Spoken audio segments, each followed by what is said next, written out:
हडपसर परिसरात पाणी टंचाईने गंभीर रूप धारण केले होते. महादेववाडी, उंडरी, पिसोडी, होळकरवाडी, वडाचीवाडी या संपूर्ण पट्ट्यात नागरिकांना मूलभूत गरज असलेल्या पिण्याच्या पाण्यासाठी दररोज संघर्ष करावा लागत होता.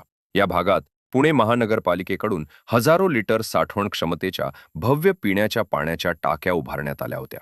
मात्र या टाक्यांमध्ये नियमित पाणीपुरवठा होत नसल्यानं त्या निष्प्रभ ठरत होत्या. NIBM परिसरातील दोराबजी मॉल समोरील टाकीसह अनेक टाक्यांमध्ये पाण्याचा पुरवठा खंडित झाल्यानं संपूर्ण परिसरात तीव्र पाणी टंचाई निर्माण झाली होती. या परिस्थितीवर ठोस उपाययोजना व्हावी यासाठी शिवसेनेने संघटित आणि आक्रमक भूमिका घेत पुणे महानगरपालिकेच्या मुख्य प्रवेशद्वारावर भव्य हंडा मोर्चा आयोजित केला. हजारो नागरिकांच्या सहभागातून या प्रश्नाची तीव्रता प्रशासनापर्यंत पोहोचवण्यात आली. महिलांनी माठ फोडून आपला आक्रोश व्यक्त केला, तर प्रतिकात्मक स्वरूपात पाण्याचा टँकर उभा करून वास्तव परिस्थिती स्पष्ट करण्यात आली. या आंदोलनानंतर तातडीने पुणे महानगरपालिका आयुक्त श्री नवल किशोर राम यांच्यासोबत चर्चा करण्यात आली. संबंधित प्रश्नाची गांभीर्यानं दखल घेत त्वरित कार्यवाहीची मागणी करण्यात आली.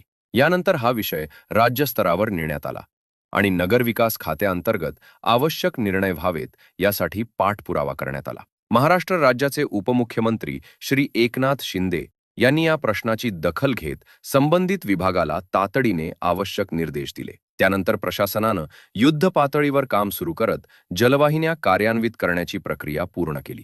आज या टाक्यांमध्ये पाणी पुरवठा सुरू झाला असून उद्या 100% क्षमतेने पाणी पुरवठा होणार आहे. यामुळे हजारो नागरिकांना दिलासा मिळणार आहे आणि पाणी टंचाईचा प्रश्न मोठ्या प्रमाणावर मार्गी लागणार आहे. शिवसेनेने उभारलेल्या या भव्य हंडा मोर्चाला यश मिळाले. समाविष्ट गावांमध्ये सुद्धा मुबलक पाणी मिळावे यासाठी मी प्रयत्नशील आहे. हा विजय केवळ आंदोलनाचा नाही, तर नागरिकांना दिलेल्या शब्दाचा विजय आहे. यासाठी उपमुख्यमंत्री एकनाथ शिंदे साहेब, महानगरपालिका आयुक्त नवल किशोर राम साहेब, पाणीपुरवठा विभागाचे उपायुक्त नंदकुमार जगताप साहेब यांचे मनःपूर्वक आभार आणि हा विश्वास कायम आहे. शिवसेनेने दिलेला शब्द पूर्ण होतो आणि पुढेही पूर्ण होत राहील.